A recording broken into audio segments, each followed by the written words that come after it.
So my name is Caryn Toole. I am the Director of Child Welfare for Communities Connected for Kids, and I am a proud United Way board member. The best thing about United Way is it addresses every part, right? So you have every age from birth to death and everything in between. And no matter what a need, it's listed there amongst our funded partners, right? Whether it's someone that's disabled and they're going to the ARC for the day, or it's newborns needing assistance with their parents with Healthy Start. It's everything in between, and that's what's so great about it. My why is it's because it addresses everything. My nonprofit, Communities Connected for Kids, has 4 counties to address the issues that people come into child welfare cases, be it substance abuse or domestic violence or housing issues, all manner of things in between. We have had an influx of cases in Indian River, a huge influx. So just 3 weeks ago, we removed from their home 13 children in Indian River County. Our usual for a month would be 5. Something was up, right, obviously, and what we were seeing was a lot of kids have not been in school for a few years. And it's really scary, and so we had a chunk of kids that came in that hadn't been in school for 2.5 years. And so you're looking at educationally, where do you even start? They hadn't been to the doctor, they hadn't been to the dentist, so they really just needed evaluating to see what they were at. And a lot of housing instability. For instance, I have a former foster child who recently had her child removed. She and the dad both have good jobs. They've been there for 2 years. They can afford a $1,500 a month apartment, which that's more than my mortgage. They can't find housing because there is nothing in the $1,500 realm. Then with first, last security, you're talking about $6,000 to move into an apartment. Who has that? And so it's really hard when children get removed from their parents for substance abuse, domestic violence, whatever the issue is, getting them back home because we have a hard time finding housing for them. It's just really a struggle. And we're very blessed in Indian River County to have 2 homeless shelters, right? We have Samaritan Center and we have Hope for Families. But of course they have waiting lists because there are lots of people in that situation that are looking for housing that's affordable and a program to help them get back on their feet. So I think that's a big need, post-COVID for sure. It's really disturbing, but unfortunately that's what happens in a lot of these cases, is that people just go where they can, and it may not be the healthiest place and it may not be a safe place, but it's a roof over their head, and that's disturbing. Substance abuse is always a #1 thing, a cause of our cases, shelters especially, children removed from their parents. It's over 50% of the reason that children are removed, and that goes to a mental health piece, that goes to, it trickles down to other things, trauma normally. I mean, a lot of times our families have had immeasurable trauma, and so unpacking that, and that's the reason they use, is to not have to think about whatever happened to them in their life, right? So, and all of our substance abuse providers are very great in that they are all-encompassing. They have a therapist coming in, they have a psychiatrist coming in, they'll get people on medicine if they need it for anxiety or whatever their reasoning is for using drugs. And most of the time, it is because of past trauma.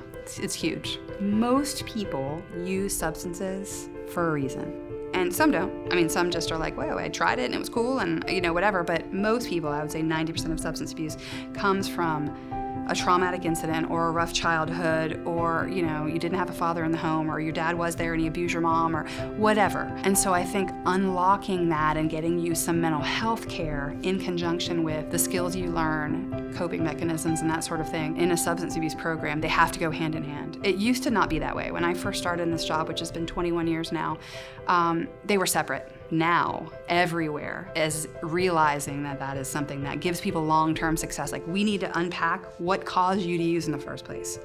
And a lot of it is just people had really rough childhoods. And so unpacking that and really trying to get them into interventions mentally.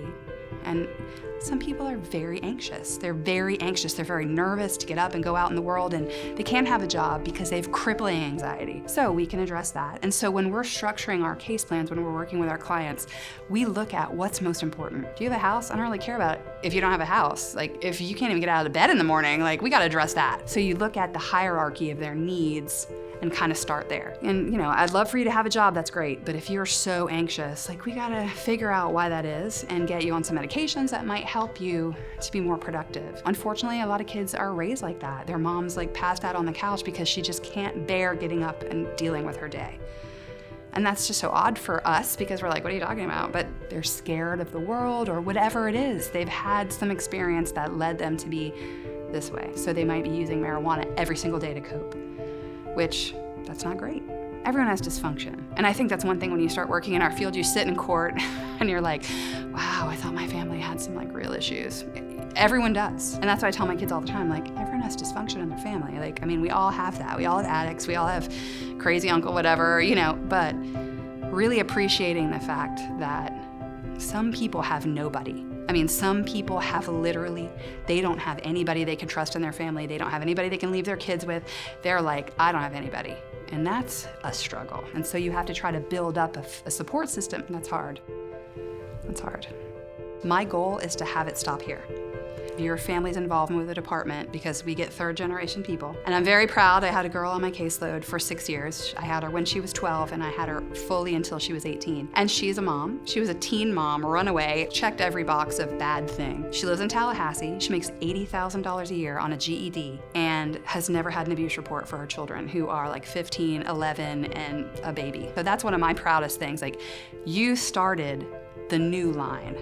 You started we're not gonna be a DCF family, and that's what I love. But it takes a lot of services to get to that point, and to turn around generational poverty and generational trauma is really difficult. And to not get depressed about it is really hard, because they let you down. I mean, addiction, relapse is part of the process. And so you may be pulling for a client who hasn't touched a thing in a year and a half, and you see the case come back in, and you're like, oh my gosh, no.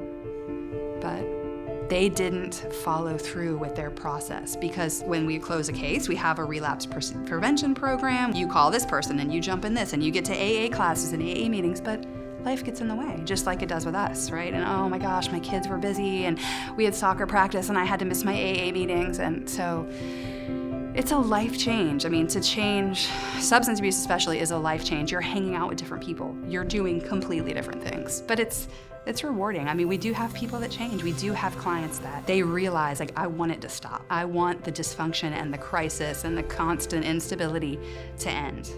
And that's a big thing. I mean, there's a lot of kids we get at the office, they sleep somewhere different every night. They don't know where they're sleeping. They couch surf, whoever lets them sleep there. They're sleeping on the floor. 2 kids are at this house, 3 kids are at this house. Oftentimes I remind my own kids, like, hey, listen, like, you've woken up in the same bed every day of your whole entire life in this house that you had air and is clean and you could go to the fridge and get something to eat. I mean, a lot of our kids don't have that.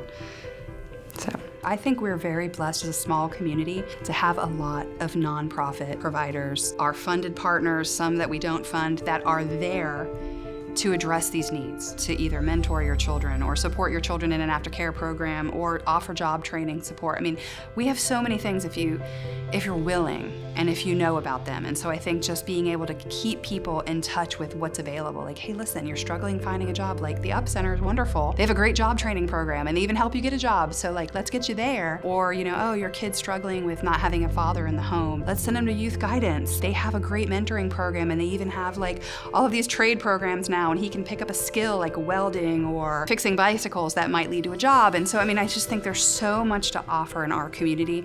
It's just getting people in touch with what they need. So I think that's important. If you are experiencing child abuse in your family, something that is adversely affecting a child, and it could be neglect, it can be abuse, it is completely confidential, and you call 1-800-96-ABUSE. And it is, like I said, completely confidential. We cannot report who the reporter is, so no one will know. But it will send the Department of Children and Families investigators out to check and just double check that everyone's doing okay. They have a child, they go out with law enforcement and speak to the kids, speak to the children alone, and just double check that everything is as it should be in the home. Thank you so much. I am blind. Fantastic. And the lights are like glaring. Yeah.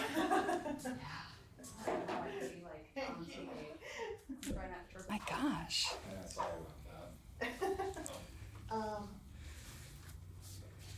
What is this thing? What is this for? It's a campaign video. Oh, okay.